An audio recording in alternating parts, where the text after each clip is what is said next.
قراقيش محشيه بالعجوه في دقيقه واحده. كوبايه الا ربع من الميه الدافيه، عليها معلقه كبيره من السكر، معلقه كبيره من الخميره الفوريه، هندوبها ونركنها على جنب. نص كيلو من الدقيق، عليه معلقتين من السمسم، رشه ملح، نص معلقه من البيكنج باودر، معلقه كبيره من السكر، كوبايه من السمنه المتسيحه. هنبسها كويس لحد ما تبقى ناعمه، تكون الخميره نشطت، ننزل بيها على الدقيق ونعجنها كويس. العجينه لمت معايا ما احتاجتش اي سوائل، لازم نعجنها كويس جدا. هنغطيها ترتاح لحد بس ما نجهز الحشوه. نص كيلو من العجوه عجنتها بمعلقه من السمنه ورشه من القرفه، وفردتها على ورق تلاجة عشان تبقى جاهزة معايا. وانا بفرد العجينة احشيها على طول. العجينة بتاعتك ممكن تحتاج ربع كوباية كمان من المية وانت بتعجني لو ناشفة، لو ناشفة تحت ايدك. لكن مقدار الدقيق بتاعي شرب بالظبط 3 ارباع كوباية.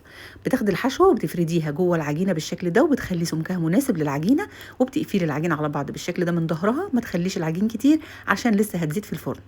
وبتقلبيها على الجنب التاني وبتقطعيها عشان القرقوشه يبقى سطحها مالس، ما يبقاش فيها تعرجات. وبترصيها في صواني مش مدهونه اي حاجه خالص. الكميه اللي انت عايزاها كلها بتخلصيها، بعدين بتدخلي اول صينيه شكلتيها لان بتكون ارتاحت كويس. هنخبز على درجه حراره 180، كل شويه بنلف الصاج لحد ما تاخد اللون الحلو ده. جربوها وبالف هنا وشفا مقدما.